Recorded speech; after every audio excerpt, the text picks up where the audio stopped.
sanggup melakukan segala perkara. Amin. Oke, silakan duduk. Kita mau masuk ke dalam lagi. Kita mau mengucap syukur bagi kemuliaan nama Tuhan, sebab Tuhan sungguh luar biasa baik. Dalam nama Bapa dan Putra dan Roh Kudus. Amin.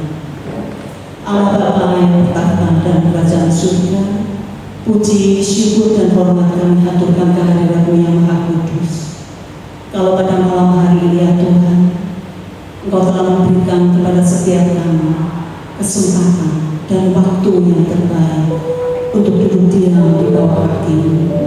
Bahkan kami boleh bersorak-sorai memuji memuliakan nama-Mu. Kami menaikkan syukur kami kehadirat-Mu ya Bapa, sebab di dalam ucapan syukur itu Tuhan, nama-Mu semakin dipermuliakan. Masalah dalam hidup kami boleh terjadi Tuhan, karena dengan masalah Engkau lebih lagi memberikan kepada setiap kami, bukan anak-anak gampang, tetapi anak-anak yang benar-benar setuju dengan kehendak, anak yang kuat bagai Raja Wali. Bapak, terima kasih. Kalau saat ini kami mau serahkan tubuh, jiwa dan roh kami dan tangan kasih kuasa Engkau yang berdaulat penuh atas hidup kami Bapa. Pilih setiap hati kami ya Yesus. Kami serahkan semua ke dalam tangan kasih kuasa-Mu. Setiap kuasa-kuasa roh jahat yang hendak memporak-porandakan acara persekutuan kami pada malam hari ini, kami serahkan sepakat. Kami tolak di dalam nama Tuhan Yesus Kristus. Hanya kuasa Roh Kudus-Mu saja yang boleh ada di tempat ini. Karena kuasa Roh Kudus-Mu yang boleh menggerakkan setiap hati dan pikiran kami. Tidak ada satupun pikiran-pikiran yang mengintimidasi di tempat ini. Kami tolak di dalam nama Tuhan Yesus Kristus. Kami menjadi anak-anak terang. Kami menjadi anak-anak yang kuat. Kami boleh memuji memuliakan nama-Mu lebih lagi. Terima kasih Bapa, terima kasih. Berbicara Engkau seluas-luasnya, berkatalah Engkau atas setiap kami Tuhan, apa yang hendak kami lakukan. Kalau saat ini kami mau menaikkan syukur kami Bapa, sebab perbuatan-Mu sungguh ajaib dan setiap kehidupan kami. Sepanjang hari ini Bapa, kami mau menaikkan syukur di hadapan-Mu, hanya di dalam nama Tuhan Yesus Kristus.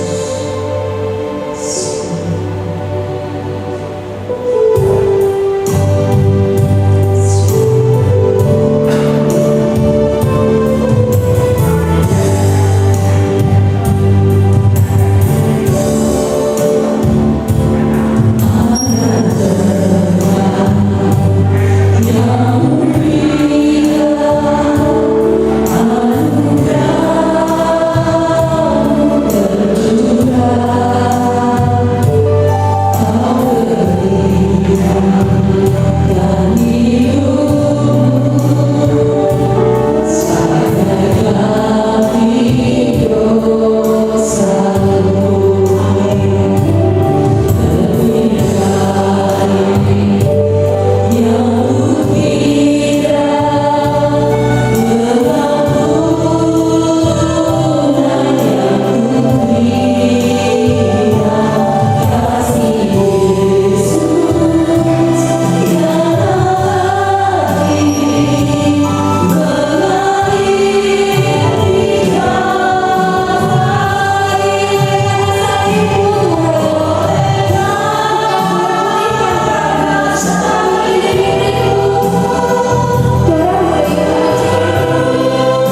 Mari kita siapkan hati kita.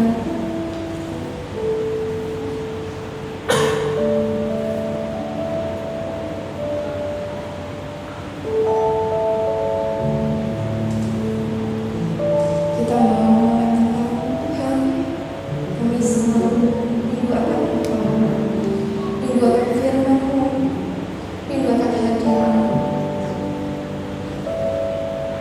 Kami selalu terus akan Engkau. Mari kita sama-sama menyampaikan bahwa Tuhan, Engkaulah air hidup kami. Jiwaku selalu haus akan Engkau.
pelita bagi kaki kami dalam setiap langkah, setiap kata.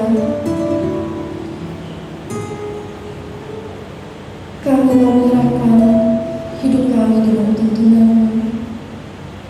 Lembutkanlah hati kami, supaya firman pewarnaan yang disampaikan dapat bertumbuh dengan subur, dapat menghasilkan buah yang memuliakan nama-Mu. Tuhan, Engkau mau urapi anak-Mu Stefanus yang menyampaikan tuntunan dari Engkau sendiri untuk hidup kami. Terima kasih. Berikanlah kami telinga yang dengar-dengaran akan Engkau, dan hati pikiran yang menjadi ladang yang subur bagi setiap firman yang Engkau sampaikan. Terima kasih Tuhan Yesus. Terima kasih. Amin. Silakan untuk duduk kembali. Kita mau mendengarkan kebenaran firman Tuhan.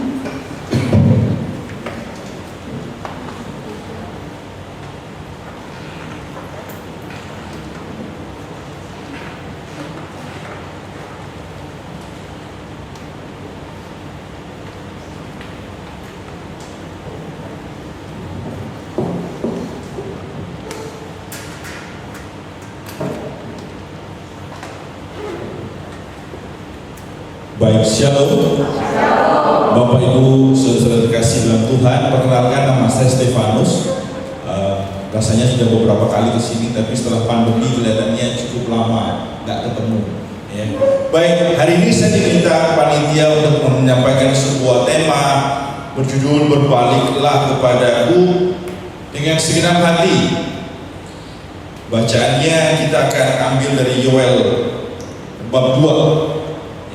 Jadi kalau Bapak Ibu yang mungkin bawa Alkitabnya di handphonenya boleh, mungkin bisa dibantu di sini juga ada. Nah, kita akan baca sama-sama Yoel bab 2 ayat yang ke-12 sampai dengan ayat yang ke-17. Yoel bab 2 ayat ke-12 sampai dengan ke-17. Kita baca sama-sama karena firman Tuhan ini akan memberikan kekuatan bagi kita, juga akan meningkatkan iman kita. Katanya kan firman Tuhan, iman timbul dari pendengaran akan firman Tuhan. Jadi kita harus sebutkan, kita katakan, kita dengarkan supaya iman kita bertambah. Kita baca sama-sama ya, 3, 2, 1. Tetapi sekarang juga demikianlah firman Tuhan, berbaliklah kepadaku dengan segenap hatimu, dengan berpuasa dan menangis dan dengan mengadu. Goyahkanlah hatimu dan jangan pakaianmu. Berbaliklah kepada Tuhan Allahmu, sebab Ia pengasih dan penyayang, panjang sabar dan berlimpah kasih setia, dan Ia menyesal karena hukumannya. Siapa tahu mungkin Ia berbalik dan menyesal dan meninggalkannya berkat menjadi korban sajian dan korban curahan bagi Tuhan Allahmu. Tiuplah sangkakala di Sion, adakanlah puasa yang kudus, maklumkanlah perkumpulan raya, kumpulkanlah bangsa ini, kuduskanlah jemaah, himpunkanlah orang-orang yang tua, kumpulkanlah anak-anak, bahkan anak-anak yang menyusu. Baiklah pengantin laki-laki keluar dari kamarnya, dan pengantin perempuan dari kamar tidurnya. Baiklah para imam, pelayan-pelayan Tuhan, menangis di antara balai depan dan mesbah, dan berkata, sayangilah ya Tuhan umat-Mu, dan janganlah biarkan milikmu sendiri menjadi celah, sehingga bangsa-bangsa menyindir kepada mereka. Mengapa orang berkata di antara bangsa, di mana Allah mereka? Demikianlah firman Tuhan. Syukur. Baik, ini kita ambil dari bacaan dari Yoel. Yoel ini siapa sih? Yoel adalah seorang nabi. Nabi yang kapan?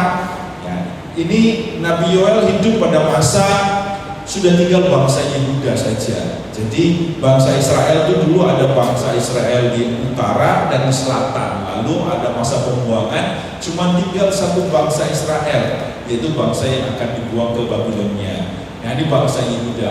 Ya, namanya disebutkan oleh bangsa Yehuda. Nah, Nabi Yoel hidup pada masa ini. Nabi Yoel ini apa sih tugasnya? Ayat-babnya cuma sedikit kalau kita baca di Alkitab. Yoel itu cuma ada 3 bab. Tapi perintahnya, tugasnya Nabi Yoel cuma 1. Ya kan? Sama dengan tema Prapaskah kita di masa Prapaskah ini. Nabi Yoel cuma punya tugas untuk mengajak semua bangsa Yehuda atau bangsa Israel untuk kembali bertobat. Ada something wrong sama bangsa Israel ini. Jadi makanya Nabi Yoel diutus oleh Tuhan untuk ngajak supaya bangsa Israel ini segera berbalik, segera bertobat. Itu ceritanya si Nabi Yoel. Kalau dilihat ya, bangsa Yehuda waktu itu, bangsa Israel mengalami dua hal.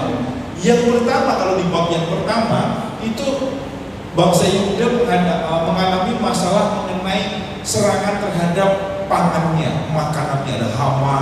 Jadi mulai mendapat serangan terhadap kelaparan. Itu masalahnya bangsa Yehuda pertama. Lalu setelah itu Yoel berseru untuk bertobat. Bangsa Israel disuruh tobat gitu, kalau ibaratnya gitu kan, sudah ngomong gitu ya. Nah, itu setelahnya itu hal yang kedua yang dialami bangsa Yehuda adalah mendapat ancaman serangan musuh. Jadi bakal ditaklukkan lagi isi bangsa Yehuda. Makanya si Nabi Yoel teriak lagi, bertobatlah. Nah, di bab 2 ini itu tuh panjang banget dia ngomongnya. Kalau di bab 1 dia cuma ngomong 2 ayat tentang bertobatnya, seruan tobatnya dia. Kalau di bab 2 ini dia berseru banyak sampai dengan ayat 12 sampai ayat 17. Ini ceritanya. Oke, dari sana kita tahu konteksnya dulu. Ngapain si Nabi Yoel? Hari ini kita juga sebagai umat Katolik kita mau dengar apa sih dikatakan Nabi Yoel? Apakah masih relevan yang dikatakan Nabi Yoel kepada bangsa Yehuda kepada kita? Sangat relevan. Kenapa? Bangsa Yehuda sama kita yang hadir di sini, apa kemiripannya? Umat Tuhan. Sudah berapa lama kenal Tuhan? Ada yang mungkin 5 tahun, 10 tahun, 15 tahun, 20 tahun, 30 tahun, ya kan? Ada yang sudah sejak lahir. Ya, saya dibaptis sejak lahir sama orang tua saya dua-duanya Katolik. Ya kan? Saat ini saya umur 40, jadi sudah 40 tahun gitu ya. Sama bangsa Yehuda, bangsa Israel juga kenal Tuhan sudah sejak awal. Begitu si Yakub berubah nama menjadi Israel, makanya ketemu jadi semuanya disebut jadi bangsa Israel. Itu kan asal mulanya karena namanya si Yakub dipanggil namanya Israel, maka akhirnya setelah itu keturunannya dia jadi disebutlah bangsa Israel. Itu juga sama, sejak zaman penciptaan mereka sudah kenal Tuhan. Itu persamaan yang pertama, sama-sama anak Tuhan. Yang kedua, kira-kira tahu nggak persamaannya bangsa Yehuda dengan kita yang ada di sini? Sama-sama anak Tuhan tadi sudah satu. Yang kedua, sama-sama sering bandelnya. Sudah tahu gak boleh, ya sih tetap dilakukan. Ya kan? Bangsa Israel itu juga sama. Kita baca kan, sejak zaman penciptaan bandel kandangnya di Tuhan itu bolak-balik. Sudah ditolong, tobat, kumat lagi. Ya kan? Saya paling ingat itu adalah si siapa namanya yang kena air bah, siapa? Nuh, ya kan? Dipesenin sama Tuhan naik kapal, bila sudah selesai kering garing kabeh, selesai semua, turun nyebar. Tapi yang dilakukan oleh anak-anaknya Daud, anak-anaknya Nuh, gak gelap nyebar, malah bikin kota benteng dibikin tinggi, bikin benteng supaya kalau ada air bah lagi semuanya selamat. Bandel. Akhirnya apa yang dilakukan oleh Tuhan? Allah bikin mereka akhirnya tercerai-berai dan akhirnya timbullah bahasa yang begitu banyaknya. Dulu sebelum itu bahasanya jadi satu. Dan sejak dari sananya itu memang manusia itu suka bandel. Jadi sama dengan kita mungkin ya, hari ini datang ke persekutuan, gitu, besoknya enggak. 3 minggu lagi datang lagi, minggu keempat datang enggak, gitu ya. Enggak apa-apa. Hari ini firman Tuhan kita mau belajar. Kalau kemarin sudah dapat contoh dari firman Tuhan, bangsa Israel yang sudah suka bolak-balik tobat umat, hari ini yang ada di sini sudah sekali tobat, enggak umat lagi. Amin. Amin. Nah, sekarang kita mau belajar gimana caranya sih? Kenapa sih kita harus bertobat, harus berbalik? Bagaimana caranya? Kita lihat tadi di ayat yang ke-12 terlebih dahulu. Dikatakan, tetapi sekarang juga demikianlah firman Tuhan. Ini Nabi Yoel yang ngomong pergi ke bangsa Yehuda. Dia ngomong, demikianlah firman Tuhan. Ini kata-kata pertama yang dilakukan oleh Nabi Yoel. Saudara, ini adalah seruan tobat.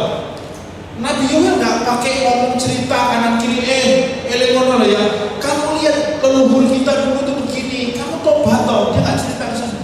Dia pakai kata-kata demikianlah firman Tuhan. Artinya apa? Nabi Yoel mendapat firman Tuhan dan dia katakan kepada bangsa Yehuda. Saudara, kalau kita, artinya apa sih? Kalau kita hari ini bilang, saya mau tobat, tapi kok saya mau umat terus ya? Coba kita cek, waktu kita tobat itu atas dasar apa? Kita pakai firman Tuhan. Yang buat kita kalah itu apa sih? Firman Tuhan kita cuma dengar atau kita gunakan sebagai pedang. Begitu ada halangan kita tangkis sebagai firman Tuhan. Sudah belum? Belum. Kenapa? Orang firman Tuhan nggak pernah bocor. Berapa banyak daripada kita yang baca firman Tuhan seminggu sekali? Kapan? Waktu di gereja. Bacaan 1, bacaan 2, bacaan 3. Itu kalau ada teksnya keluar. Itu kalau lektornya bacanya benar. Kalau enggak, yowis wes gak ketemu apa. Saudara, firman Tuhan, Nabi Yoel kembalikan semuanya sebelum dia berseru, dia pakai dasar firman Tuhan. Kenapa? Karena segala sesuatu berasal dari firman Tuhan. Penciptaan terjadi semua dari firman Tuhan. Kalau kita mau berubah, dasarnya kita apa? Firman Tuhan. Nggak bisa kita. Waktu kita ngadepin masalah, waktu kita ngadepin pencobaan, kita ngadepin apapun, kalau kita nggak pegangan dari firman Tuhan, percaya sama saya, percuma. Tahun lalu papa saya 4 kali atau 3 kali masuk rumah sakit bolak-balik. Ya kan, masuk rumah sakit, dia ada gejala nggak enak jantungnya, kita bilang wah ini kelihatannya ada penyumbatan lagi. 10 tahun yang lalu papa saya sudah di-ring, ada 3 ringnya. Papa saya umur 66 sekarang, jadi waktu itu masih umur 60 di-ring. Lalu nggak enak, masuk rumah sakit. Setelahnya saya bilang ke dokter lagi ya, nggak mau. Ya udahlah, biasa mungkin ya, biasa orang tua begitu kali ya. Kalau diomongin sama anaknya nggak nurut gitu ya. Ya kalau itu dulu waktu jadi anak saya ngomong orang tua, anaknya nggak nurut. Ya kan sekarang saya ngomong orang tuanya nggak nurut. Jadi ya mungkin, jadi makanya saya ngomong sama anak saya, kamu kalau diomongin papa, kamu lebih baik nurut. Supaya nanti kamu besar, papamu nurut sama kamu, dia bilang. Kalau kamu nggak nurut sama papa, nanti takutnya papa nanti besar, papa nggak nurut sama kamu, dia bilang. Ya kan? Satu kali masuk rumah sakit, selesai saya bilang yuk ke dokter, nggak mau. Ya udah, jalan sakit lagi yang kedua. Gitu ya. Yang kedua sakit, masuk rumah sakit lagi, sudah tahu kondisi nggak enak, dia jalan darat dari Surabaya ke Bandung sampai ke Semarang tempatnya adik saya, nggak enak, masuk kamar rumah sakit lagi. Dari Surabaya saya balik saya ke Semarang, saya lihat kondisi bapak saya bilang ini nggak bisa, harus ke dokter. Akhirnya saya kontak dokternya di Pak Sangri. Singkat cerita, masuk rumah sakit saya pindahin ke Jakarta. Pak Sangri saudara, nggak tanggung-tanggung, 7. Jadi dokternya saya sama susternya bilang, Pak, habis ini jangan nakal-nakal ya Pak. Banyak Pak di dalam itu Pak, itu eman Pak. Gitu ya, sudah keluar, beres pikirnya, puji Tuhan. Itu sudah yang ketiga. Saudara, selang 1 bulan 2 bulan masuk rumah sakit lagi. Tiba-tiba saya melihat papa saya kok apa jalannya kok kayak tangannya kayak gantung. Sebenarnya dia nggak bener nih, saya bilang masuk rumah sakit yuk. Dia bilang ke dokter, kita cek, oh migrennya ada. Dokter bilang oh ini kasih obat aja deh. Ya sudah. Akhirnya singkat cerita ternyata ada rembesan dan jadi stroke, jadi di pendarahan di kepala. Masuk rumah sakit lagi saudara. Jadi 4 kali kemarin tahun lalu masuk rumah sakit. Waktu di rumah sakit itulah waktu yang stroke itu benar-benar, jadi situlah yang namanya manusia. Kalau nggak punya firman, nggak punya pegangan, kita bingung mau ngapain. Kita bingung mau ngapain. Ya kan? Temen bilang begini, harus cepat, nanti terlambat. Bawa ke sana, bawa ke sini, bawa ke dokter ini. Saya bilang, mau papa saya ini diomongin orang oleh gerak, dia mau gawain. Ini enak ngomong, ya kan? Yang ngelakuin ini bingung. Ya Tuhan mau kemana nih Tuhan ya? Mau ngapain Tuhan? Tuhan kapan waktu yang terbaik untuk dia harus dioperasi? Dokter mau operasi nggak bisa. Papa mau minum obat pengencer darah, 2 darahnya terlalu encer, nggak bisa untuk dioperasi. Bingung lagi saudara. Ngomong sudah pilu dikasih obat, ngomongnya lancar. Makin lama nggak enak. Kita orang karismatik berdoa dong, ya kan? Saya naikkan pujian, saya berdoa di sebelahnya papa saya umpangi tangan. Sebagai seorang Katolik, semua doa-doa Katolik mulai dari yang karismatik sampai dengan yang konvensional saya doakan semua. Salam Maria, Rosario, Bapa kami, bahasa roh, lagu pujian, lagu penyembahan, semua saya nyanyikan. Semua saya nyanyikan. Kita bilang pendarahan ini bisa stop, bisa berhenti. Berhenti gak? Gak berhenti. Gak berhenti. Tuhan cuma ngomong sama saya, kamu kok ngatur saya, kata Tuhan. This is my will. Kamu yang lakukan, kamu doanya yang masuk akal, gitu kan? Satu hari terakhir, 1 hari sebelum dia operasi, dia ceguan terus ceguan, gak berhenti ceguannya, gitu loh. Dan kalau dia ceguan itu kita takut tekanannya naik, takutnya turun, sampai ke batang otak, tambah susah lagi itu ceritanya. Saya kembali lagi, namanya ya ini orang bangsa Israel yang tidak belajar dari kesalahan. Sudah diomongin doa yang pertama, jangan maksa Tuhan. Saya mulai lagi perintahkan lagi, ceguan dalam nama Yesus, berhenti engkau, ya kan? Enggak berhenti, ya kan? Bahasa roh sampai ledeh mulutku, ya enggak berhenti, saudara. Oh mungkin pakai salam Maria, Bunda Maria, engkau tolong, kau doakan putramu, tolong Bunda supaya ini bisa berhenti. Saat putra selesai rosario, berhenti gak? Gak berhenti juga. Tuhan cuma ngomong sama saya, doanya salah, doanya minta kekuatan biar papamu kuat kalau dia harus alami itu. Ditegur saya. Saudara, kalau kita nggak pegang firman Tuhan, hari itu nyerah, saudara. Gak tahu ngapain. Saya cuma bisa ngomong, Tuhan itu pasti memberikan yang terbaik. Apapun yang terjadi tidak pernah melebihi kekuatannya. Pakai firman Tuhan. Cerita terang, ternyata hari itu memang harus terjadi sebagai tanda supaya besok bapak saya harus dioperasi. Puji nama Tuhan, selesai operasi, dokter bilang harus tunggu 3 hari baru bisa dilepas yang namanya yang alat nafas, ventilatornya. Nanti baru bisa keluar dari ICU itu sekian hari. Saudara, kalau Tuhan punya rencana, nggak sampai 12 jam ventilator lepas, nggak sampai 2 hari bapak saya sudah pindah ke rumah sakit, pindah ke kamar biasa. Hari ini sudah fine-fine aja, udah jalan-jalan biasa sendiri, bahkan sudah mau nyetir sendiri. Dibilangin jangan nyetir ya Pak, Papi cuma ke sini aja, Papi cuma ke gereja aja. Rumah papa saya di dijemur, jadi sering ke GYB, ya. Jadi sering di sana gitu. Enggak dekat saja. Saudara, kalau kita nggak pakai firman Tuhan, saya nggak tahu mau kemana. Kembali lagi dasarnya firman Tuhan. Makanya Nabi Yoel pakai firman Tuhan. Oke. Lalu lanjut dia ngomong. Apa dikatakan? Berbaliklah kepadaku. Ini seruan tobat. Saudara, berbalik artinya apa? Yoel nggak ngomong, firman Tuhan ngomong kepada dia, suruh tuh bangsa Yehuda untuk berbalik ya. Dia nggak ngomong. Inilah firman Tuhan, bangsa Yehuda. Segeralah, atau misalnya bukan segeralah, jadi pelan-pelan berbaliklah, nggak ada. Berbalik ya berbalik. Berbalik itu artinya apa? Membelakangi, meninggalkan yang sekarang yang kita hadapi. Kalau hari ini saya ngadap ke sana, waktu berbalik saya harus pindah menjauhi yang sekarang saya tuju. Saudara, berbalik itu benar-benar berbalik. Jangan berbalik itu seperti, iya Tuhan mau berbalik, tapi gak tutup-tutup. Setelah pelan-pelan. Ada orang bilang stop merokok. Setelah pelan-pelan, gak bisa langsung itu. Saudara, segala sesuatu kalau kita lakukan, kalau kita tahu itu kita mau tinggalkan, pakai firman Tuhan. Jangan setengah-setengah, jangan suam-suam, langsung berubah 100%. Bersama dengan Tuhan, saya percaya bisa. Karena saya bilang, kalau perkara merokok, saya papa saya jagoan merokok, saudara. Zamannya dulu dia waktu masih musim muda sampai dengan usia berapa saya lupa itu. Itu kalau namanya merokok 1 hari 1 slok, bukan 1 pak, 1 slok.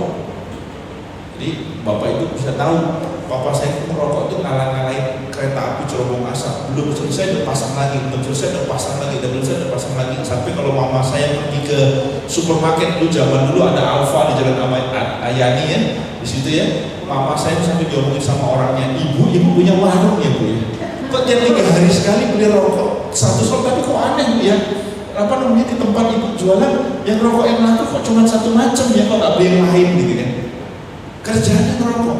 Tapi suatu saat kita nih anak-anak saya berdua bersaudara sama adik saya, sama mama saya kerjanya cuma bisa mendoakan.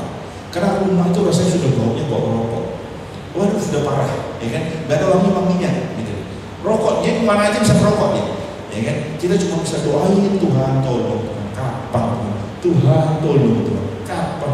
Ini suatu saat, saudara, dia berbalik. Jadi waktu ngadep sana dia merokok, hari ini dia bilang, papi hari ini berhenti merokok, langsung dia putar haluan. Tidak ada satu batang pun yang dia pakai, dan dia berhenti. Hari itu dia bilang berhenti, hari itu dia berhenti. Saudara, berbalik itu jangan tanggung-tanggung, jangan sedikit disisakan sedikit. Enggak, saya dulu itu kalau berbohong itu atau gosip itu sehari bisa 10 kali, sekarang cuma 2 kali kok. Saya merokok dulu sebatang satu hari 10 batang, sekarang cuma 2 kok. Jangan, saudara. Enggak, langsung berbalik. Jangan pakai setengah-setengah. Ini namanya yang berbalik yang Tuhan minta. Kalau tobat kita cuma separuh-separuh, gak heran kalau kita kembali lagi jadi kuman. Gak heran. Firman Tuhan ngomong berbalik, langsung balik. Ada di sana, pindah ke sana. Dari sana, pindah ke sana. Dari ya jadi tidak, dari tidak jadi ya. Berbalik. Amin. Jangan tanggung-tanggung. Lalu kalau berbaliknya kepada siapa? Dia bilang berbaliklah kepada aku. Dan seringkali kita tuh berbalik waktu kita mau tobat. Kita tuh bertobat atau meninggalkan kita bukan fokusnya kita kepada Tuhan. Bukan karena kita melakukannya karena memang Tuhan diperintahkan. Tapi karena apa? Karena istriku gak kuat. Waduh, aku gak melakukan ini. Salah, dioceng terus aku. Kenapa kau bertobat? Kamu kok berhenti? Kamu kok gak kesini lagi? Aku gak dibukain lawang. Loh kok kamu kok tumben? Sudah jam 9 sudah di rumah. Biasanya masih keluyuran. Terus gak lagi. Besok-besok gak dikasih makan. Jadi, saudara, kalau bertobat karena alasannya orang lain, percaya orang itu hilang, orang itu sudah tak punya kuasa, kuat lagi. Firman Tuhan bilang berbaliklah kepadaku. Jadi fokusnya kepadaku. Sudah pakai dasar firman Tuhan, lalu fokusnya kepada Tuhan. Kalau kita mau berhenti, entah apapun itu kesalahan kita.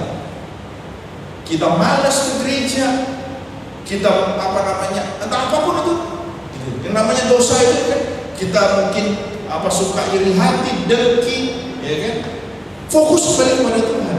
Orang yang namanya saya di persekutuan kami lagi berbicara kemarin tentang 7 dosa pokok itu kan, salah satunya adalah pride atau sombong gitu kan. Kenapa kita sombong? Karena kita overconfidence. Kenapa overconfidence? Karena kita terlalu percaya sama diri kita sendiri, merasa diri kita hebat. Waktu kita merasa diri kita hebat, yang kita lihat siapa? Fokusnya siapa? Kita, gak Tuhannya. Jadi kalau kita mau tinggalkan dosa itu, kita harus fokusnya kepada Tuhan. Kalau kita mengampun bukan karena kita, tapi karena Tuhan. Jadi fokusnya harus kembalikan kepada Tuhan. Jadi kalau kita mau berbalik dari segala sesuatu yang kita lakukan sekarang, saya nggak tahu ya kita mau bertobat dari apa. Ya kan? Ada mungkin yang bertobat dari minum-minum, ada yang dari merokok, dari marah-marah, dari apapun itu dosanya. Kembalikan lagi fokusnya kepada Tuhan. Kita cek yang hari ini itu yang kenapa kita mau tinggalkan kebiasaan buruk kita. Bukan supaya kalau di sini kalau anak muda kan saya ngomongnya, kenapa kamu tinggalkan? Karena pacar saya, karena saya lagi ngisirin anak ini, gitu kan. Kalau di sini kan sudah tidak bisa ngomong begitu kan, dan beda ya. Kenapa begini? Ya supaya saya nggak tahu kalau yang sama orang yang Pak Sutri itu ngomongnya, contohnya apa? Saya jadi kadang-kadang bingung ya. Alasannya karena ya supaya istri saya masaknya selalu enak tiap hari, supaya dia perhatian sama saya, maka saya mau bertobat. Saudara, kalau pakai alasan itu gak kuat. Tapi kita cari setiap alasan itu, apakah Tuhan berkenan kepada kita kalau kita tiap hari marah-marah terus? Kamu kok hari ini, minggu-minggu ini kok kelihatannya lain ya? Bangun pagi, apa kabar Ma? Selamat pagi Ma. Ada maunya ya? Iya, biar uang belanjanya lebih banyak luarnya. Saudara, kita ngeceknya, kita nyapa, kita ngomong sayang sama pasangan kita, sama anak kita. Ya kan? Kenapa? Karena itu memang berkenan di hadapan Tuhan. Karena memang itu yang Tuhan inginkan. Bukan karena supaya anak kita hormat kepada kita, supaya pasangan kita sayang sama kita, supaya suami kita ngasih kita uang belanja lebih banyak. Tidak begitu. Karena memang firman Tuhan minta seperti itu. Berbaliklah kepadaku dengan segenap hatimu. Artinya apa? Dengan totalitas. Berbalik itu gak bisa separuh-separuh. Karena apa? Kenapa kok firman Tuhan bilang harus dengan segenap hatimu? Gampang gak sih meninggalkan kebiasaan, sesuatu kebiasaan itu? Susah gak? Susah. Makanya perlu usaha yang total. Makanya firman Tuhan bilang berbaliklah kepadaku dengan segenap hatimu, apalagi kepadaku. Yang namanya ikut Tuhan itu kalau secara dunia ikut Tuhan sama ikut setan enak mana?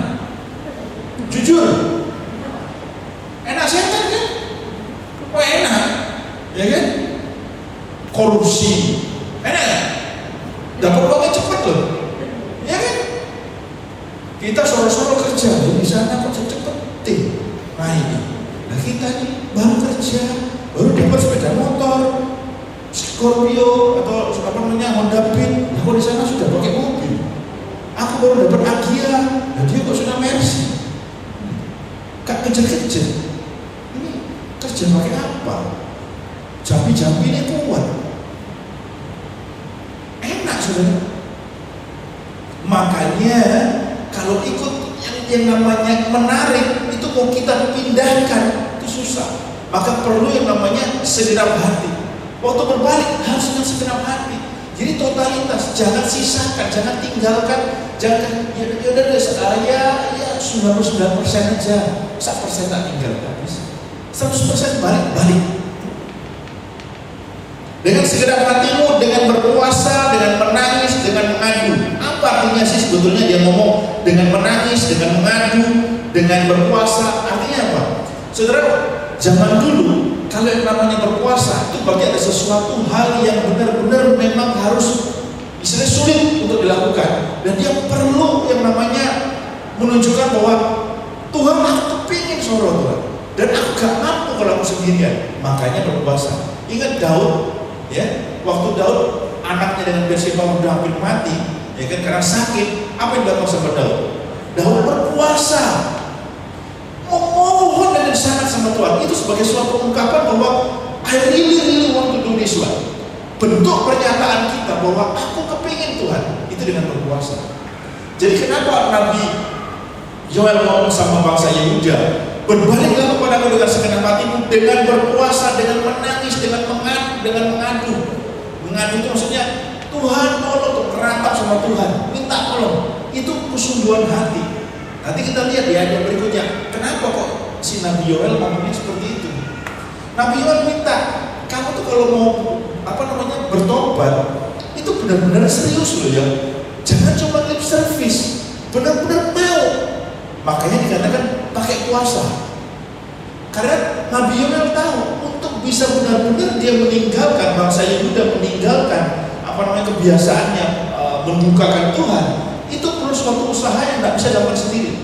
Dia perlu berpuasa, perlu mati raga. Saudara, mungkin kita perlu suatu saat, kalau kita memang serius kita mau bertobat dengan segala sesuatu keterikatan kita yang memang susah dilepaskan, puasakan itu, minta sama Tuhan. Amin.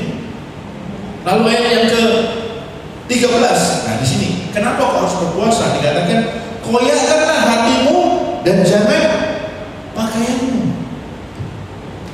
Waktu Daud berpuasa untuk anaknya yang hampir mati, dia juga mengoyakkan pakaiannya sebagai tanda bahwa dia mau melepaskan. Tapi Nabi Yoel ngomong, jangan pakaianmu, tapi koyakkan hatimu. Artinya apa sih?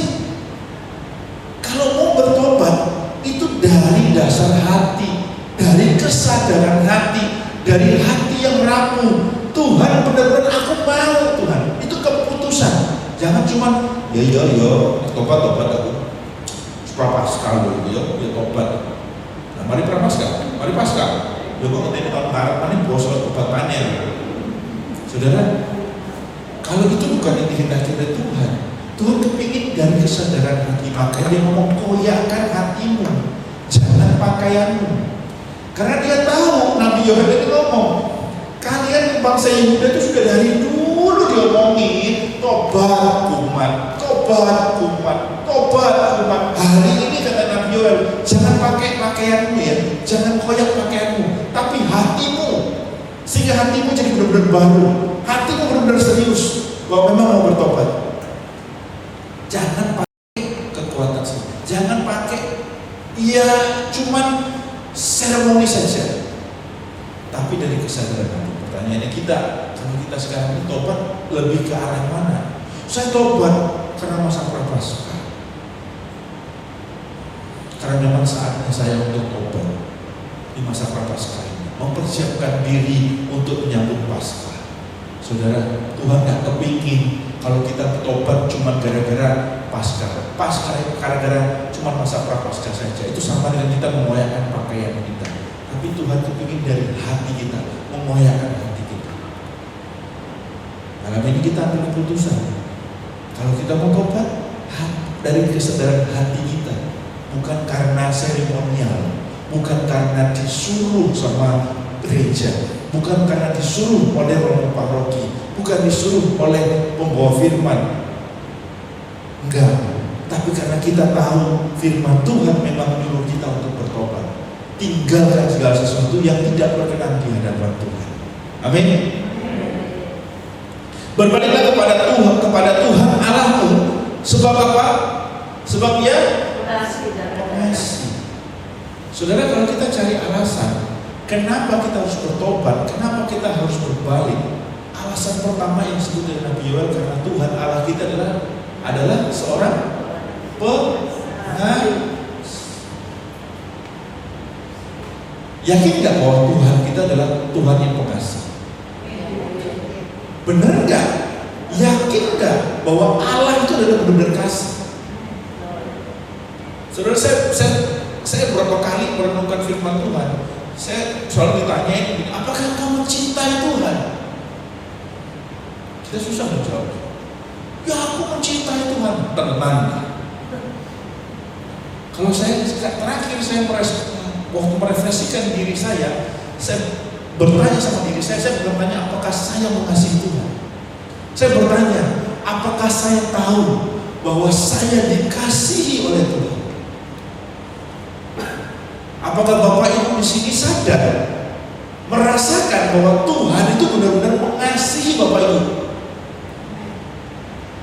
Kalau benar, cek apa yang membuat Bapak Ibu merasa bahwa Tuhan sayang sama Bapak Ibu. Nah, kalau sudah disayang, mosok kita tuh mau melukai dia. Saya masih ingat anak saya itu kekancing di kamar, ya, masuk di hotel. Satu ceritanya, dia ada pintu gitu kan, dia masuk di dalam.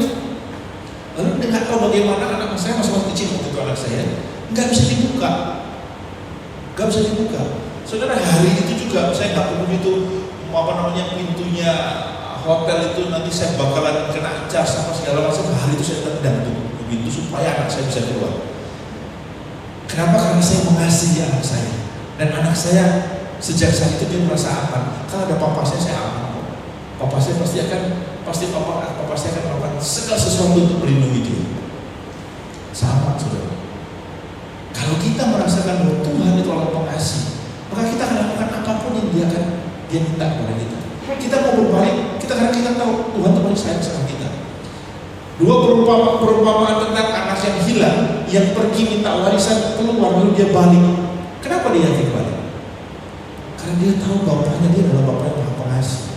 Coba kalau dia tahu bapak itu bapak tiri, kejamnya bapak tiri, kira-kira pulang nggak? Kagak mungkin pulang. Nggak mungkin pulang. Kenapa kamu nggak pulang? Bapakku kejam. Tapi karena dia tahu bahwa bapaknya akan mengasihi dia, maka dia pulang walaupun dosanya sebesar apapun. Pertanyaannya kita hari ini, kita tahu kadang-kadang yang membuat kita tidak mau bertobat itu cuma dua. Karena kita tahu bahwa Bapak kita tidak mengasihi kita, atau kita takut dapat hukuman dari Tuhan, atau yang kedua kita merasa saking Tuhan yang maha pengasih, gak apa-apa wis, nanti di air lah, kalau balik-balik, udah lah pas balik kan pasti diampuni. Ya kan sempet. Nah kalau sempat ketemu dulu sama Tuhan, aku tobat Tuhan ya. Tuhan bilang ya masuklah. Kayak dua penjahat sempat ngomong, ingat aku ya Tuhan ya. Kalau kamu di atas, aku sempat tobat. Nah kalau nggak ketemu sombong, bingung saya. Saya itu cuma selalu ngomong begini sama, kalau saya ditanyain, kenapa kok saya harus bertobat? Toh Tuhan itu kan maha penyayang. Toh Tuhan itu pasti ngampuni kok. Kalau hari ini saya pengakuan dosa, saya bertobat hari ini, kenapa kok harus hari ini, mau besok juga Tuhan pasti ampuni. Selain alasan kita kan tidak tahu besok apakah kita masih ada apa enggak, masih seperti apa. Kalau saya bilang bukan perkara besok saya nggak tahu hidupnya, tapi saya bertanya gini, kalau sudah tahu hidup sama Tuhan enak, kenapa harus ditunda? Saya ngasih alasan gitu aja. Kalau orang tanya, kenapa kok saya harus bertobat sekarang? Saya mau tanya dulu, saya bilang, kamu tahu enggak? Kamu yakin enggak kalau ikut Tuhan itu pasti lebih enak daripada nggak ikut Tuhan? Itu dulu. Makanya pertanyaan tadi, apakah kita tahu dan kita merasakan bahwa Tuhan mengasihi kita? Kalau kita bilang amin, nah kalau kita sudah tahu Tuhan mengasihi kita dan kita merasa bahwa dengan dekat dengan Tuhan itu enak, kenapa harus tunda-tunda? Kalau bisa, Mas Dur ngomong lebih baik 1000 hari, ya kan? Daripada di tempat lain berjuta-juta tahun di tempat lain. Lebih baik 1 hari di pelataran daripada 1000 hari di tempat lain. Semua kenapa harus tunggu untuk berkorban? Kalau bisa hidup lebih enak dengan Tuhan. Hidup dengan Tuhan tidak pernah ada jaminan tidak ada masalah. Tapi hidup dengan Tuhan, sebuah janjinya ada damai sejahtera. Sewaktu kita mengalami masalah, bisa tenang. Ada masalah kita bisa berpikir dengan lebih jernih. Masalah tetap ada. Orang kita hidup di dunia ini, sudah dari sananya kalau kita hidup di dunia ini pasti ada masalah. Kalau nggak ada masalah, kita bingung kita hidup di dunia yang mana. Kita melek aja sudah ada masalah akan menanti kita. Makanya saya selalu ngomong sama teman-teman saya, jangan suka cari masalah. Karena nggak dicari saja masalah sudah datang. Jadi jangan nambah-nambahin masalah. Tuhan itu adalah Maha Pengasih, itu disebut dulu. Artinya Tuhan, Nabi Yoel itu kepingin bangsa Yehuda itu sadar dulu. Kamu sadar nggak sih bahwa Tuhan itu benar-benar mengasihi? Hari ini juga sama kepada kita. Sadar nggak kita bahwa Tuhan itu benar-benar mengasihi? Baru setelah itu dia ngomong yang lain-lainnya. Bahwa dia ngomong dia yang penyayang, panjang sabar, berlimpah kasih setia, dan yang terakhir dia ngomong apa? Ia menyesal karena hukumannya. Kok iso? Masa iya Tuhan itu menyesal karena hukumannya? Saya kasih buktinya. Waktu bangsa Yehuda, bangsa Israel itu akhirnya kan dibuang di Babel. Benar ya? Tahu kan semuanya firman Tuhan. Anda kalau teliti lagi, sebelum bangsa Israel itu balik ke tanah perjanjian, jadi setelah dia diusir, masih di sana, itu Tuhan itu sudah ngomong ke nabi-nabinya, nanti ya mereka itu akan pulang begini, lewat sini. Aku akan menyiapkan di padang gurun yang akan dia lewati mata-mata air. Saya akan siapkan ini, saya akan siapkan ini. Itu sudah direncanakan sama Tuhan. Jadi Tuhan itu kalau ngasih hukuman, itu memang gunanya untuk mendidik kita. Dan waktu selesai masa hukuman itu dia sudah siapkan jalannya. Mau diomongin itu cara menyesalnya Tuhan. Kenapa kok dia menyesal? Karena satu alasan tadi, karena Tuhan itu Maha Pengasih. Jadi sifatnya Tuhan itu sudah tahunya kasih. Kalaupun dia menghukum, dia kan pengen cepetan untuk bisa kembali lagi untuk mengasihi kembali. Itu tipikalnya Tuhan. Nah kita harus sadar. Kalau sampai hari ini kita masih ngomong, Tuhan ini kadang-kadang bisa hukum kita jahat lah. Tuhan ini kita curiga sama Tuhan kalau ada sesuatu yang, Tuhan kenapa kamu kasih aku masalah? Tuhan kenapa kamu kasih aku percobaan? Kenapa Tuhan kamu jahat sampai aku? Kamu gak sayang sampai aku? Hari ini kita mau ngomong, kita harus sadar, jangan curiga sama Tuhan. Karena Tuhan tidak ada alasan lain.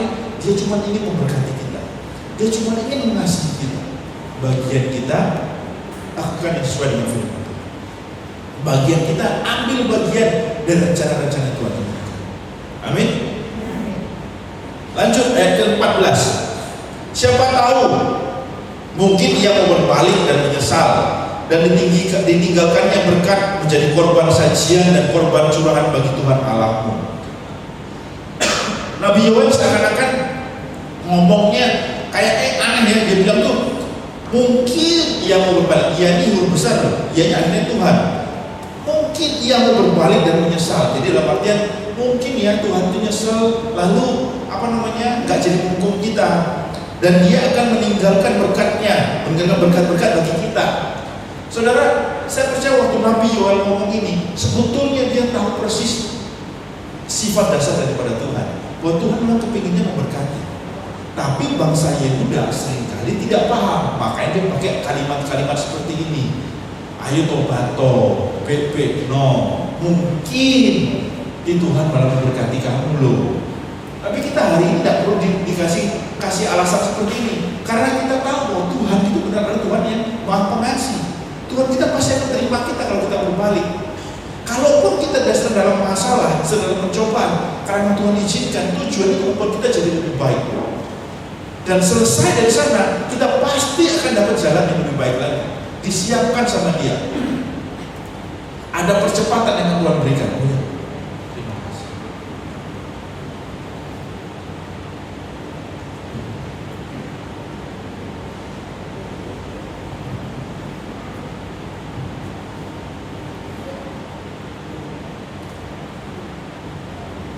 Kita yang ada di sini gak perlu lagi dipakai kata-kata seperti Nabi Yoel, karena kita sudah tahu. Gak perlu kita diiming-imingi, ayo tobat ya, nanti siapa tahu Tuhan lu baik, Tuhan berkati kamu lagi loh. Gak perlu kita lakukan. Ada konsekuensi yang harus kita lakukan. Setiap dosa kita terima. Tapi kita tahu waktu kita balik, Tuhan bisa memberikan kesempatan yang luar biasa. Kita bisa ngejar ketinggalan kita. Yang penting sikap hati kita yang total. Nah, gimana cara totalnya? Ayat yang ke-15 sampai dengan 17. Tiuplah sangkakala di Sion, adakan puasa yang kudus, maklumkanlah perkumpulan raya. Maksudnya apa sih? Tiuplah sangkakala. Zaman dulu kalau ditiupkan sangkakala itu ada suatu kejadian yang penting, suatu kejadian, jadi nggak sembarangan niup-niup terus gitu. Ada sesuatu hal yang istilahnya itu berita yang urgent, berita yang penting yang harus didengar oleh semua orang harus ikut, itu ditiupkan. Artinya apa? Nabi Yoel mau ngomong, firman Tuhan mau ngomong bahwa pertobatan, berbalik kepada Tuhan, ini bukan sekedar suatu tindakan hal yang sepele, ini sebuah tindakan yang besar. Maka dikatakan puasanya harus puasa yang kudus, perkumpulan raya. Artinya apa? Mengumpulkan semua orang yang ada di dalam bangsa Yehuda tadi. Di ayat yang ke-16 kita lihat, kuduskanlah jemaat, himpunlah orang-orang yang tua, kumpulkanlah anak-anak, bahkan anak yang menyusu. Baiklah pengantin laki-laki keluar dari kamarnya, pengantin perempuan dari kamar tidurnya. Artinya apa saudara? Bahwa proyek yang namanya pertobatan ini bukan hal yang kecil. Ini hal yang besar. Harus diikuti, bukan cuma untuk ini cuma yang harus bertobat adalah mereka yang sudah melakukan dosa besar. Ya, kalau kita dosa-dosa kecil, gosip-gosip kecil lah, nggak apa-apa lah, ngerasa titik gitu ya, ngerasanya pembicaranya, nggak apa-apa lah itu ya. Enggak, saudara. Enggak. Semuanya, artinya apa? Semuanya tidak pandang bulu. Makanya firman Tuhan bilang, dia ngomong, himpunlah orang-orang yang tua, kumpulkan anak-anak, bahkan anak yang menyusui. Berarti balita pun disuruh ikut. Ya kan? Pengantin laki-laki keluar, pengantin perempuan keluar. Artinya apa? Nggak ada excuse. Oh, dia baru pengantin dulu, jangan diganggu. Ya kan? Baru ini sudah diganggu. Nggak ada, saudara. Apapun statusnya, apapun kondisinya, semuanya harus, seruan ini berlaku untuk seluruhnya. Jadi setiap daripada kita di sini berlaku. Nggak ada, saya ketua PD. Saya sudah kenal karismatik 25 tahun. Saya WL. Saya pendoa syafaat. Nggak ada, saudara. Semuanya seruan ini berlaku. Bertobat semuanya. Itu arti pertama. Arti kedua artinya apa? Arti kedua artinya pertobatan dalam diri kita tuh harus seluruhnya. Keseluruhan diri kita tuh bertobat. Nggak bisa bilang ya aku bertobat totalitas. Pikiran kita, jiwa kita, hati kita, tindakan kita, perkataan kita, tingkah laku kita,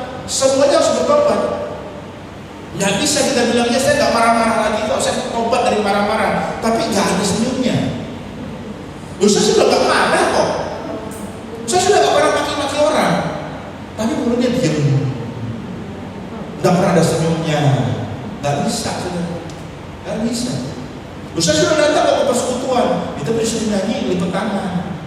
Saya nyanyi kok dalam hati, kan Tuhan bisa dengar. Memang saya harus nyanyi untuk kamu, saudara. Seringkali kita tuh nggak total waktu kita. Firman Tuhan bilang semuanya ya, anggota tubuh kita, perkataan kita, pikiran kita, di dalam hati kita tuh benar-benar kalau tobat ya tobat, jangan tobat cuma manisnya saja. Saya sudah nggak marah-marah kok dalam hati itu, cek ngomong gitu. Tapi ya ngomong, kalau dulu langsung ngomong, sekarang nggak ngomong lagi, tapi dalam hati. Nggak bisa sih. Firman Tuhan ngomong hari ini, kumpulkan perkumpulan raya, semuanya total, secara harafiahnya, semua orang. Yang arti lainnya, diri kita sendiri harus total. Nggak bisa. Saya sudah nggak ngomong, tapi pikiran kita masih milenodial, masih masih suka marah-marah, negatif terus. Kata-kata sudah nggak negatif, tapi pikiran masih negatif. Kata-kata sudah nggak, tapi tangan masih jalan. Sama aja. Kan dulu menyakitkan 2 kali loh, sekarang udah lumayan loh. Dulu kan bisa kata-kata sak tangan, sekarang kan cuma tangan tok, kata-katanya enggak. Kan lumayan.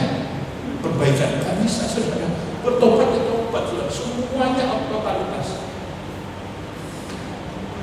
Baiklah para imam, pelayan-pelayan Tuhan menangis di antara balai depan mezbah dan berkata, sayangilah ya Tuhan umat-Mu dan janganlah biarkan milik-Mu sendiri menjadi celah, sehingga bangsa-bangsa menyindir kepada mereka. Mengapa orang berkata di antara bangsa di mana Allah mereka? Artinya apa sih?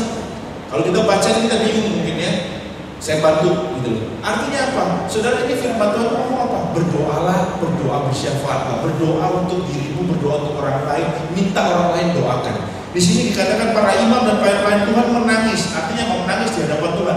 Jadi waktu dia berdoa dengan sungguh-sungguh, para imam tuh, kalau udah zamannya dulu kan yang memberikan persembahan para imam, yang berdoa, pimpin doa adalah para imam.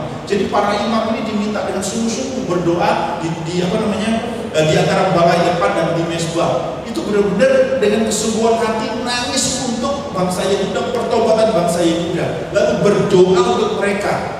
Maka dia ngomong, ini doanya para imam.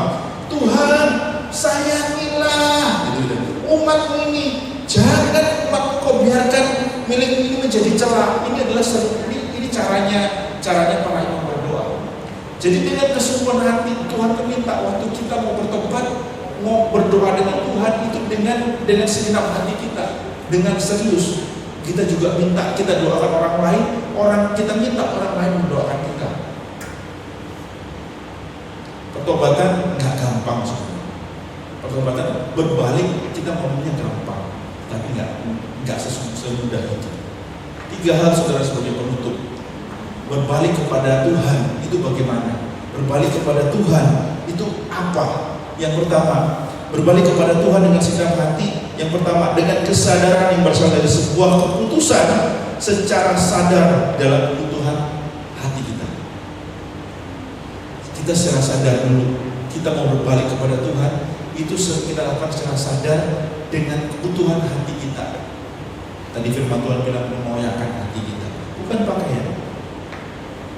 Secara sadar kita mau berbalik.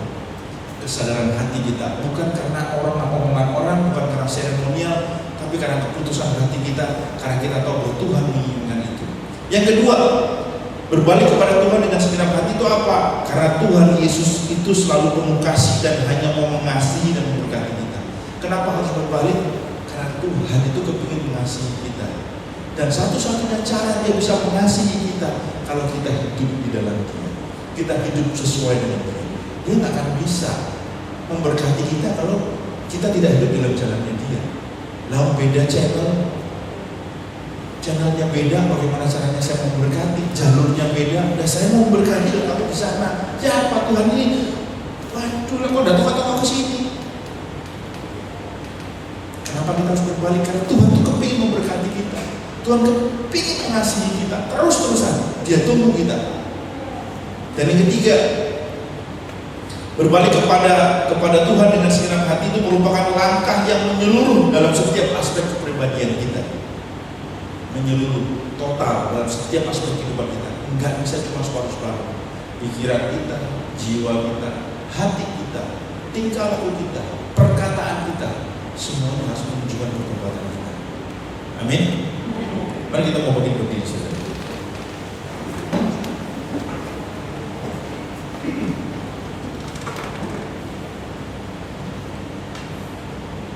Malam hari ini kita belajar bahwa kita mau ambil satu keputusan untuk berpaling kepada Tuhan. Bukan karena seremonial, tapi memang karena Tuhan inginkan kita untuk berada dalam poros kehendaknya Dia, dalam poros kehidupannya Dia, di dalam frekuensinya Dia. Hari ini kita belajar sama-sama bahwa bukan dengan kekuatan kita bisa berpaling, tapi kekuatan dari Tuhan saja. Pakai dasar firman Tuhan, maka kita pasti mampu untuk memenangkan. Keluar dari dosa-dosa kita, keluar dari keterikatan kita, keluar dari hal-hal yang tidak berkenan di hadapan Tuhan. Mari saya akan berdoa bagi kita semua di sini. Allah Bapa di surga yang setiap kepada kami, anak-anak-Mu, malam hari ini kami tahu bahwa dan sadar bahwa pertama-tama Engkau adalah Allah yang penuh kasih, dan Engkau Allah yang selalu mengasihi kami, dan Engkau Allah yang selalu ingin memberkati kami. Malam hari ini Tuhan, kalau mungkin kami berada di persimpangan jalan, atau mungkin kami di jalan sebelahnya jalan-Mu, enggak berada di poros jalan, Tuhan, malam hari ini ajar kami dengan kesungguhan hati kami, dengan kesadaran penuh, secara utuh dalam hati kami mau kembali ke dalam jalan. Kami mau berbalik, bukan dengan kekuatan kami, tapi dengan kekuatan firman-Mu saja. Ajar kami Tuhan secara menyeluruh, kami mau kembali ke dalam kehidupan yang berkenan di hadapan. Saat kami lemah Bapa, biarlah Roh Kudus-Mu yang memampukan kami, biar Roh Kudus-Mu yang membantu kami, menaungi kami Tuhan. Dan biarlah hari-hari kami dalam masa Prapaskah ini, kami boleh semakin indah lagi, kami boleh merasakan kasih-Mu lagi. Kalau kami boleh merasakan hidup damai, hidup enak bersama dengan Engkau karena melalui pertobatan kami, malam hari ini kami mengambil keputusan, iya, kami mau mulai hari ini untuk segera berada dalam jalan itu. Gak mau kami tunda-tunda lagi, walaupun kami tahu bahwa Engkau itu adalah Allah yang penuh kasih, yang pasti kalau kami nanti kembali, pasti Kau akan menerima kami. Tapi malam hari ini kami ambil keputusan bahwa kami mau Tuhan, untuk hari ini juga, detik ini juga, untuk mengambil keputusan kembali ke jalan-Mu, berjalan bersama dengan Engkau di poros kehidupan-Mu Tuhan. Terima kasih Bapak, terima kasih setiap firman yang menguatkan kami. Nabi Yoel boleh berbicara kepada umat-Mu di Yehuda, tapi kami tahu firman-Mu itu juga sudah berbicara kepada kami untuk menjadikan kami semakin lebih baik lagi, semakin lebih serupa dengan Engkau, sehingga kami benar-benar layak disebut sebagai anak-anak-Mu Tuhan. Terima kasih Bapak, terima kasih hamba-Mu selesai berbicara, tapi biarlah Roh Kudus-Mu senantiasa boleh ada, menaungi, menguatkan, menghibur kami saat kami lemah. Biarlah Roh Kudus itu yang menopang kami, menguatkan kami, menjaga kami untuk tetap di dalam jalan-jalan kehendak-Mu saja Tuhan. Terima kasih Bapak, terima kasih. Saya mau naikkan semua doa ini hanya dalam satu nama yang penuh kuasa, yaitu Tuhan kami Yesus Kristus. Amin. Biarlah Tuhan memberkati kita semua dalam nama Bapa dan Putra dan Roh Kudus. Amin.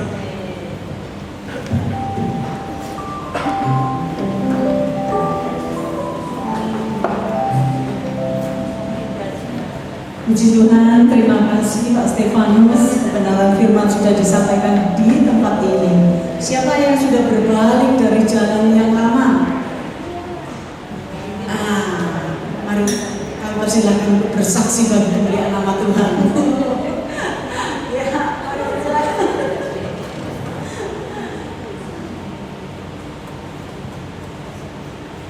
Tuhan. Ini saya jebakan Batman. Oke, baik, puji Tuhan. Terima kasih buat kesempatan ini yang Tuhan berikan kepada saya. Shalom semua. Puji nama Tuhan. Kesaksian saya banyak sekali yang Tuhan kerjakan di dalam kehidupan saya betul sekali katanya Bapak Stefanus ya. Itu bahwa kasih Tuhan itu luar biasa. Karena ya saya mulai dari mana sih bingung. Pada waktu itu ya saya pernah sakit. Awal mulanya saya yang darah rendah, tiba-tiba saya sakit darah tinggi. Waktu itu saya stresnya tetangga saya baru bangun rumah, saya juga baru kita nggak saling kenal ya. Jadi bangun dia renov, tidak permisi dulu ya kita nggak persoalkan ya. Tapi pada saat dia merenov itu dampaknya ke rumah. Jadi pada saat dia renov kan musim hujan, temboknya itu jadi air masuk ke rumah saya. Rumah saya juga baru direnov, baru dicat. Nah itu tiba-tiba jamuran. Kita ngomong ke tukangnya janjian nanti akan kami perbaiki. Tapi nantinya itu kapan? Sebulan, 2 bulan, minggu depan nanti. Sebulan, 2 bulan, sampai 6 bulan. Ini gimana? Saya tuh tahan-tahan. Saya tuh nggak suka ribut sebenarnya sama orang. Saya tahan-tahan, justru itu yang bergejolak di hati saya. Akhirnya sampai saya orangnya datang lihat ke rumah udah jadi dan belum dibenerin juga rumah saya. Itu sampai jamuran satu sisi sebelah kanan itu jamuran semua. Jadi saya di rumah itu baunya bau jamur ya, kebayang lah setiap hari saya menghirup udara bau jamur gitu. Jadi saya sempat stres di situ. Lalu orangnya datang, terus saya tanya kebetulan waktu itu suami saya lagi kerja. Saya datangin, terus orangnya juga ngelak-ngelak gitu, kayak nggak peduli gitu. Jadi akhirnya di situ saya sempat langsung meledak gitu. Saya marah gitu. Terus setelah itu ada di tetangga yang memimpin inilah lingkungan gitu ya. Terus ngomongin gimana akhirnya ya udah pokoknya saya punya ini nggak pernah ditanggapi gitu, makanya saya sakit. Setelah itu saya sakit darah tinggi, kemudian sampai saya kok dada saya tusuk dada saya, takut jantung ya, kata sakit dada, ternyata asam lambung. Nah itu dari stres katanya ya. Setelah itu oke, akhirnya terus pergantian tahun itu tahun 2000 sebelum pandemi, berapa tahun sebelum pandemi saya berdoa Tuhan, saya merasa ada yang kosong. Saya datang, jadi saya percaya Roh Kudus yang membawa saya untuk datang kepada Tuhan, berdoa. Saya bilang, Tuhan, saya waktu itu tutup tahun, saya pernah jam 12 malam saya berdoa di rumah. Saya minta Tuhan mau hidup, saya serahkan hidup saya. Saya mau serahkan, saya mau tahun depan ini saya mau lebih baik di hadapan-Mu. Tapi pada saat itu saya benar-benar kok hancur gitu ya. Saya berdoa, saya rasain hadirat Tuhan itu. Pada saat saya berserah itu, hadirat Tuhan itu saya rasakan dulu. Pada saat berdoa itu saya diberikan penglihatan oleh Tuhan itu seperti cahaya berbentuk salib. Tuhan perlihatkan saya di situ, saya lihat Tuhan luar biasa. Kemudian Tuhan nyatakan kepada saya bentuk salib, terang benderang bentuk salib. Setelah itu ada dua tangan besar, yang sebelah kanan ini dia megang kepala saya, terus yang sebelah kirinya megang buku besar. Nah, saya melihat itu semua berupa cahaya terang. Di situ saya bersyukur, Tuhan Engkau luar biasa.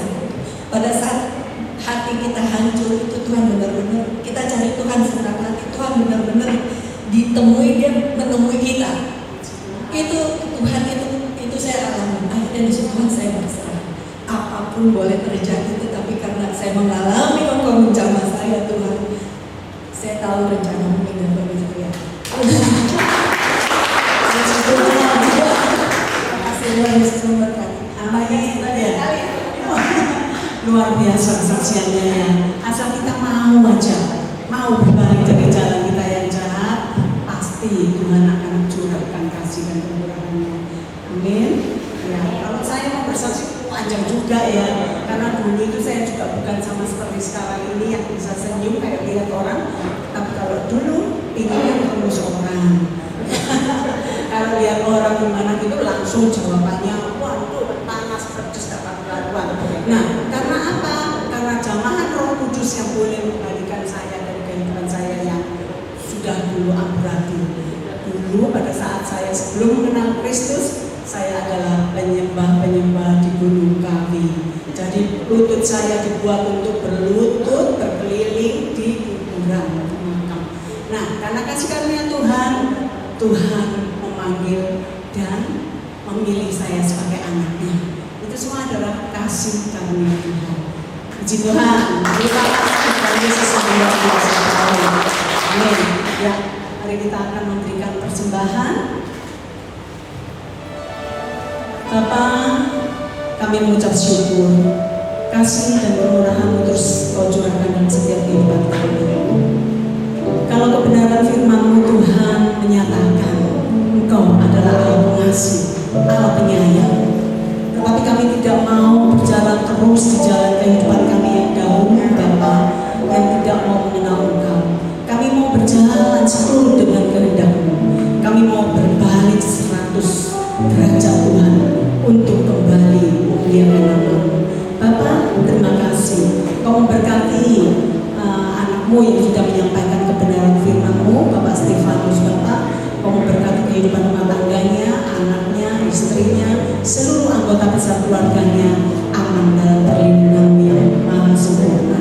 Pakai anak-Mu Tuhan sebagai kepanjangan tangan-Mu, mewartakan kabar sukacita-Mu dimanapun dia berada. Bapak, terima kasih kami saat ini mau memberikan persembahan kami besar kecil yang akan kami berikan untuk persekutuan doa di tempat ini. Kami percaya setiap kami yang memberi, kami tidak akan pernah jatuh miskin, karena setiap kami memberi, kasih-Mu terus Kau curahkan. Engkau Allah yang tidak pernah berhutang pada setiap kami. Terima kasih Bapa, inilah persembahan kami di dalam nama Tuhan Yesus. Kami siap untuk memberikan persembahan. Amin. Mari kita sambil melantunkan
Baik, terima kasih atas kehadirannya seluruh umat IPD Roh Kudus pada malam hari ini.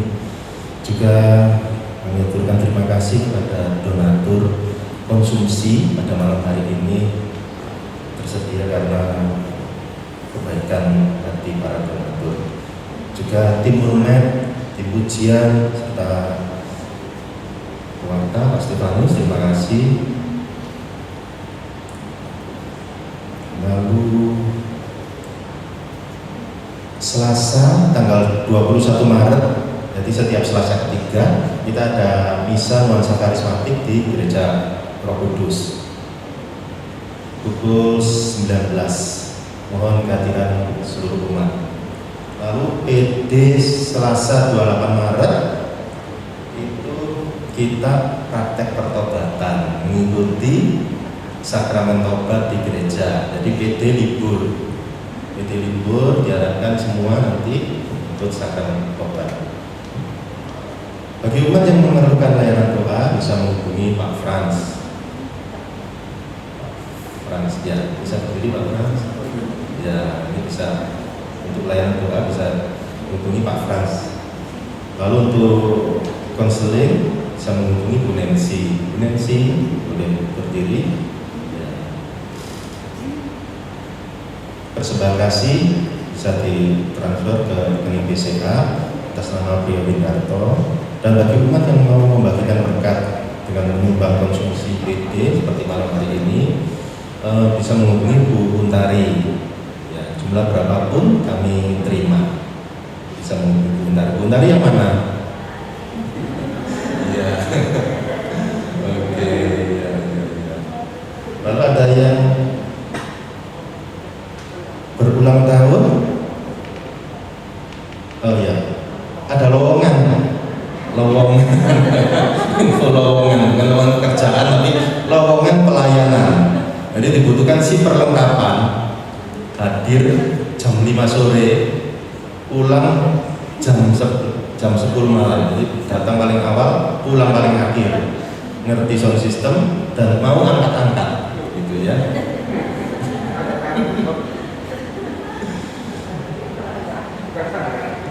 Ya, bisa menghubungi saya, nomor telepon 085 850 352 688. Lalu bagi yang berulang tahun minggu ini silakan maju, nanti akan didoakan. Afran, boleh. Bapak Ibu yang lain, ya silakan. Ada lagi yang ber-AUP juga hari ulang tahun pernikahan. Ada umat yang hari ini baru datang, boleh lambaikan tangan, ya boleh maju ke depan. Maju lagi tak nampak. Ada lagi umat baru, ya pasti Stefanus boleh bantu doa Pak.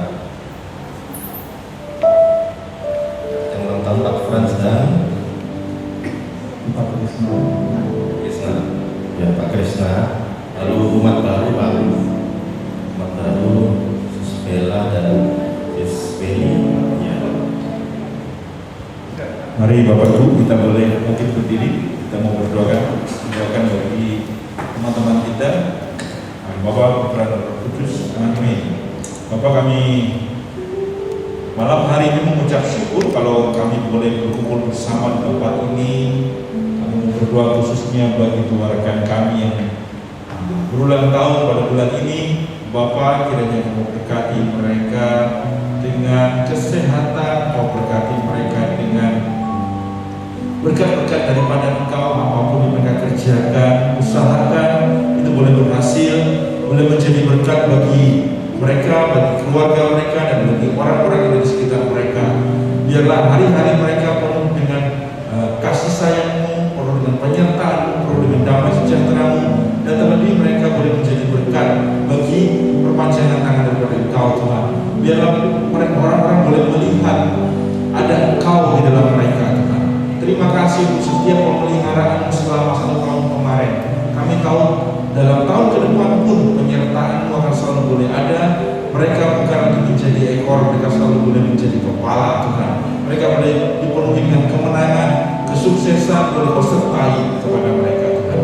Terima kasih Yesus, terima kasih kalau boleh Kau tempatkan mereka di tengah-tengah kami, boleh bersama-sama memuliakan Engkau senantiasa, Tuhan. Terima kasih Bapak, terima kasih, berkati mereka sebagai seorang ayah, sebagai seorang kepala keluarga di tempat pekerjaan mereka, agar apapun itu Tuhan, fungsi mereka boleh mereka landaskan di dalam Engkau, Tuhan. mereka boleh fokus kepada Engkau senantiasa. Terima kasih Yesus, terima kasih. Juga kami berdoa malam hari ini, dua rekan boleh hadir bersama-sama dengan kami di sini, boleh mencari Engkau, boleh bersekutu bersama. Terima kasih Tuhan, kalau Kau boleh berikan kerinduan kepada mereka berdua, sehingga mereka boleh rindu mencari Engkau, mencari wajah-Mu lebih dan lebih lagi. Kami tahu hari-hari ke depan pun Kau boleh berkati kehidupan mereka, sehingga rasa kasih yang Kau berikan kepada mereka terus mereka boleh rasakan, dan kasih yang mereka rasakan itu boleh mereka bagikan pula kepada orang-orang di sekitar mereka, sehingga semakin banyak pula orang-orang akan tertarik untuk ikut dengan mereka mengenal Engkau melalui persekutuan doa ini. Terima kasih Bapak, terima kasih, dan mau serahkan persekutuan doa ini juga Kau berkati, biarlah persekutuan doa ini boleh menjadi alat bagi kemuliaan-Mu. Melalui persekutuan doa ini semakin banyak lagi orang mengenal Engkau, semakin lagi mencintai Engkau, semakin lagi boleh merasakan kasih-Mu Tuhan. Berkati seluruh pengurusnya, dari ketua, para pelayannya sampai dengan umatnya, satu persatu Tuhan Kau yang melawat, sehingga mereka semua semakin hari semakin bertumbuh dalam kehidupan rohani mereka, pengenalan akan Engkau, dan juga mereka berpelihara dalam kehidupan jasmani mereka, kebutuhan mereka semua Tuhan. Kami tahu bahwa persekutuan doa ini ada bukan karena kuat gagah mereka, tapi karena Engkau sendiri yang memampukan, Engkau sendiri yang memberkati Tuhan. Terima kasih Bapak, terima kasih untuk setiap yang boleh memberikan kepada kami, setiap kasih dan sejahtera yang boleh memberikan kepada kami. Terima kasih Bapak, kami naikkan semua doa ini hanya dalam satu nama yang penuh kuasa, yaitu Tuhan kami, Yesus Kristus. Amin. Terima kasih Pak Stefanus. Ada lagi pengumuman? Nggak ada.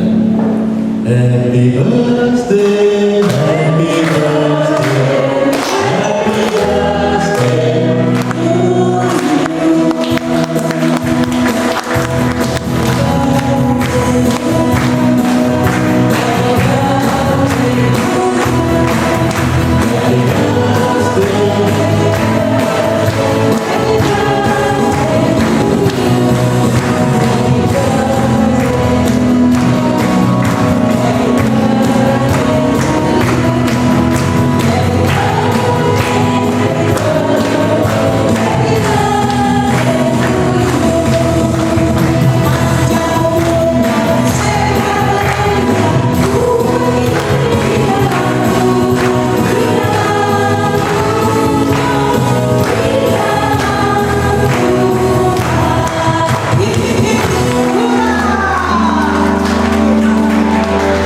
Puji Tuhan, yuk kita sekarang mau tutup dalam doa persekutuan pada malam hari ini sudah selesai. Terima kasih Tuhan, terima kasih. Kalau malam hari ini kami penuh sukacita, karena Roh-Mu ada bersama dengan kami, dan iman kami semakin kuat teguh Bapa, bahwa kami menyembah Allah yang hidup, Allah yang pengasih, Allah yang penyayang, Allah yang tidak pernah meninggalkan kami barang seperti-Mu. Terima kasih Tuhan Yesus, terima kasih. Sebentar kami akan pulang dari ruangan ini Tuhan, kami akan pulang kembali ke rumah kami masing-masing. Kami percaya kuasa Roh Kudus menyertai kami hingga kami tiba di rumah dengan selamat, dan kami boleh mewartakan sukacita kami kepada seluruh keluarga kami. Terima kasih Tuhan, biarlah kehidupan kami senantiasa memancarkan sinar wajah-Mu, dan biarlah dimanapun kami berada, dunia melihat bahwa Engkau hidup di dalam kami. Terima kasih Bapa, semua doa yang jauh dari sempurna ini kami haturkan lewat pengantara Putra-Mu sendiri, Tuhan kami Yesus Kristus. Bapa kami yang ada di surga, dimuliakanlah nama-Mu, datanglah kerajaan-Mu, jadilah kehendak-Mu di atas bumi seperti di dalam surga. Berilah kami rezeki pada hari ini, dan ampunilah kesalahan kami, seperti kami pun mengampuni yang bersalah